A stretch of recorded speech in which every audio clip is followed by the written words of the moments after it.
good development that really saves the time and makes a general software and makes a profitable product for the client, it's not a linear process to arrive at it. It's not something that you stack the bricks and eventually you have a stack of bricks that's high enough that the client wanted. Each step of the process is a creative process that reasons on what you've already created, what's the best way to repurpose or generalize parts of what you've created, what's the best way to anticipate that the future needs of the software are going to change and make the right generalizations instead of wasting time on, generalizing something. Say, I know that most cars are going to make 4 wheels. I would never make a blueprint where I can make the number of wheels like an arbitrary parameter, like you could put 5 or 7 or whatever. Although maybe even in that case, I make an 18-wheeler truck where I need to have the 18 wheel positions and know how all the weight is balanced. So maybe there's more analogy there. In any case, really, the bottom line is it's really, really hard to estimate how long a software project is going to take to reach completion. And for the same reason, it's very difficult to budget how much it's going to cost. And how much long it's going to take. Mm. I was fiddling with myself on here because there is a document that coincidentally came to my hands today that I've been given from somebody in a company. It's an internal document, and he has a lot of comments that are very interesting because I am not a salesperson of the kinds that make promises that clearly cannot be maintained just to close a sale. Mm. I try beforehand to clearly say, look, if you want to do this, expect this amount of work, this amount of time. You want less, we need to do less. There is no way that you can get the same in less. Which every client wants, right? They can say put more people, but I say, look, a woman take 9 months to make a baby, like my wife is in process of doing this now. 9 women doesn't make a baby in 1 month. Hmm. There is a set of process to make a baby that doesn't matter how many women you put there, it's gonna take always 9 months. For the production of a certain architecture of software, mostly when it comes to blockchain, you cannot escape. This, if you want to implement a solution of a certain kind, you need to go through certain steps, which by experience we know it takes certain amount of time, and is going to arrive at the, if we promise less, means that when the time comes, we need to say, sorry, but, and then it's going to take more. And if the client doesn't follow the plan, because change plan as it go, then it's going to take longer. I mean, it's an automatic. So the kind of agile approach in a project that has a clear map of how to achieve a destination is dangerous, because in software, like per se, if I build a house, I make the foundation to support 2 stories. As I go build the second story, the client says, well, make another 3 stories. And I say, sorry, the foundation that I made is to have 2 stories on top of it. If I make more, the house can collapse. So you need to know when you start making the foundation, how many stories you want to build. Maybe you don't do them all at the beginning, but the foundation needs to be there to support that. This requires a lot of discipline as well to actually maintain this, because the clients, often, they're business thinking people. They understand their business domain very well. They don't understand these kind of details of software development very well. And very often, the client is looking realistically at what's in front of their face and what they need. And when you tell them, if you try to add those 3 stories to the house, it's going to collapse, they'll go, yeah, you just build it, I'll worry about that.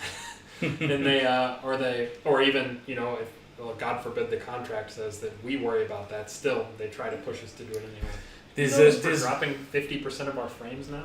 Oh man, because the internet is low. Wow. Should we continue? Can you guys still hear us? Write a comment in the Facebook, in the YouTube, in whatever you are. We can read them. For the beginning, I can mention, it was going well, probably something happened to the internet cable. Well, you know what? Let's just continue this fireside chat between ourselves. If they hear so, the client says, our approach of moving fast and breaking things and Roberto's approach are very different and probably not compatible. Because I suggest first you need to have a full analysis and then you implement based on this analysis. You cannot do as you go.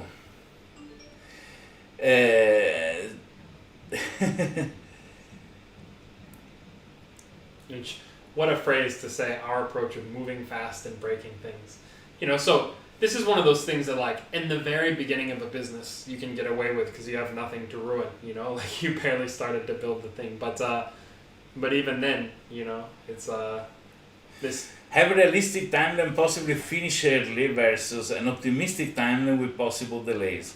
Is unlikely to budge from this principle. So if we insist on a different approach, the gap will lead to tension. But also, correct. You come to me and says, build the house. It says it's gonna take 1 year. It says, no, I want it in 4 months.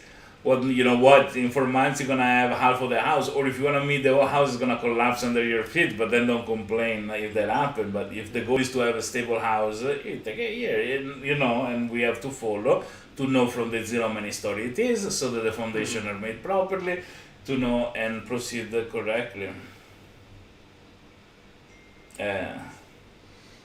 It's really, and this is exactly the kind of thing that we're talking about, is that and I want to be very fair to clients who want big software projects, which is that it's not their fault that they don't understand some of the considerations that go into making the software possible.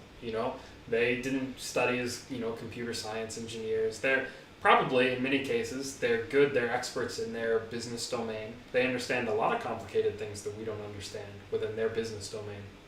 And like many people, I think, and like we can when we look at their business domain also, sometimes when we first realize what a client is doing, like, we are tempted to see it as simpler than it actually is, and we have to take a step back and make sure that we put in the full depth of understanding, because this is like the Dunning-Kruger syndrome, right? The very first time that you're exposed to an idea, your tendency is to assume that it's very simple and you're intelligent enough to have just understood it when you heard it. And then after that, you go through a long, painful process of realizing your understanding was not large enough to accommodate all the stuff that there was to know there. And so we get this from... And this applies on both sides. On both sides, I want to be fair, yeah. So we get this from clients potentially, that when we first say, like, oh, there's going to be these challenges, they go, yeah, no worry, just try. And then we go, no, there's going to be these challenges, and it's going to cause your business to burn and fail if you don't pay attention to what we say. And they go, oh, just try.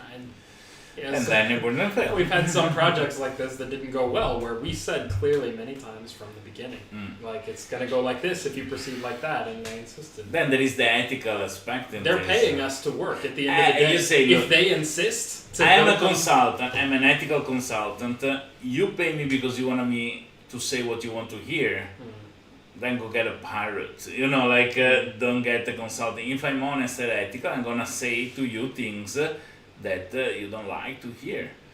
That your idea is not feasible the way that you want, that you're gonna take this, because else, if I tell you yes, then you shouldn't pay me. I'm just a buddy that give you, right? Most of all, if I'm consulting, because later you want me to do the thing. It's my interest to be super clear and precise on what to expect. I know for a fact that this is a general phenomenon, because there are some consultants that we pay, and they try to tell us something's not going to go well if we do our idea, and what do we say? Oh, fuck you, we're going to do it this way because it makes sense to us. Renovation in our office, we watch them make the face that we make to our clients when they insist that we proceed against their advice. Renovation our office, we gave a budget of $30,000. But why don't you also the artist? We ended up spending $150,000. But the office is nice for sure.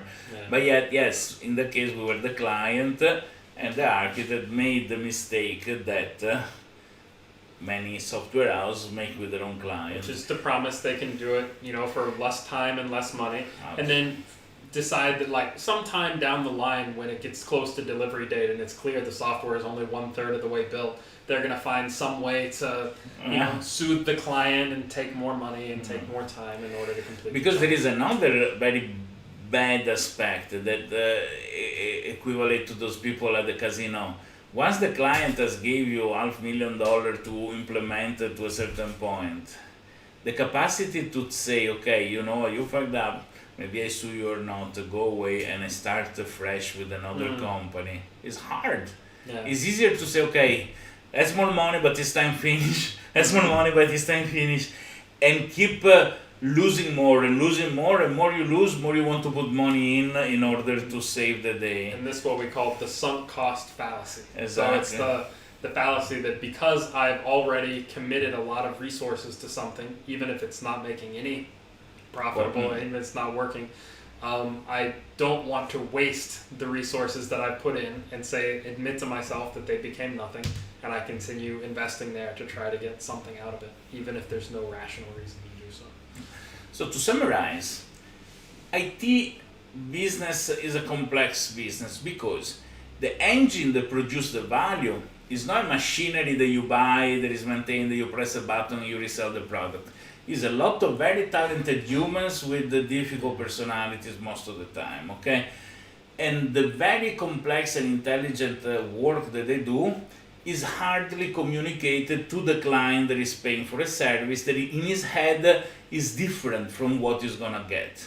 So the mediation of what the request is and what the offer can be to match the request need to be leveraged a lot and put the right people in the middle that know how to close this communication properly. So one account manager that probably is not so literate in technology but understand it already, they can communicate with the client and understand better what the client perspective is.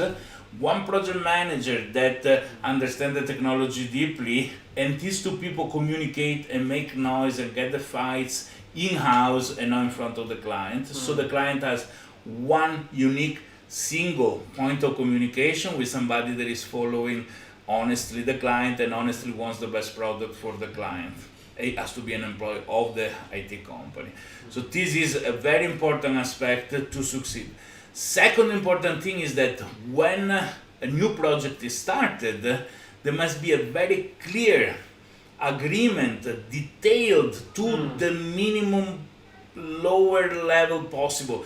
So this more precise specification of each thing need to be put down in a way that are understood, and this need to be presented to the client in the best way as possible and need to be signed off. Following this is very important to always keep reading this. It's not a phase that you close, you get it signed, put it in a drawer and start working. This because becomes the Bible for the implementation. You end up forgetting what you agreed on. Both sides end up forgetting what was the agreement. Yes. So these people in the middle, the account manager and the project manager, need to have this document with them daily. As soon as there is a request from the client that doesn't match what was initially agreed, need to be recontracted, put another contract, and agreed that he can create a delay, and this will be signed off. So the client is aware of what happened. At the same time, if there is a complexity that become much more work with respect to something that was agreed in a certain terms, can be evaluated, that is, whose fault is internal, we expected that, and can be discussed and brought to a solution with the client.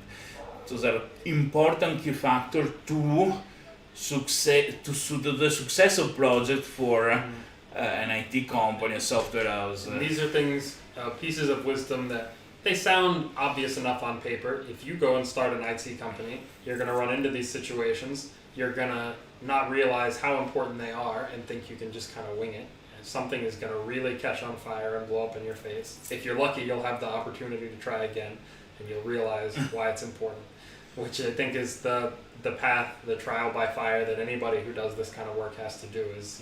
It's one thing to know theoretically that these are the correct steps. It's another thing to have been through the failure and the challenge of it and then really learn from the pain. But the wise person can learn from other people's mistakes or can appreciate suggestions from people that have been through the pain.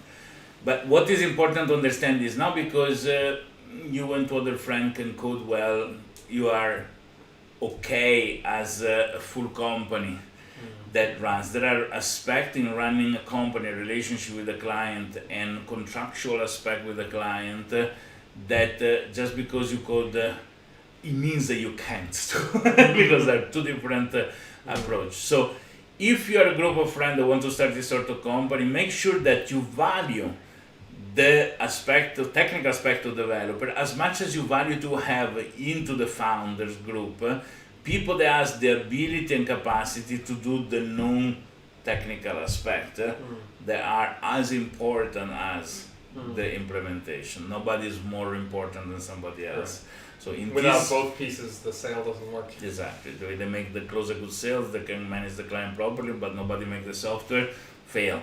Makes the software that is not what the client wants, fail. You need to have both parties working together in a very mature way and dealing with clients that are serious, because there are clients that are clowns as well. As much as there are software houses that are clowns, there are clients that are clowns. So choose the right client, work properly with them, and have at least two parts of the IT company to deal with the client. That's all she wrote. That's how you do it. That's how you do it. So we expect to see your software consultancy next week. Exactly. And wishing the best success to all the people that want to start a business. Blockchain is even more complex. I think we should humble ourselves to say that there's a lot that we've learned, but it's still a process that we learn. Always with more experience. There's no end to the level of competence that you can have in this field, and new experiences that inform you about how things can be done better. So we work with ourselves every day to look at experiences we had in the past and experiences we have on current projects, and try to figure out still how we make it smoother.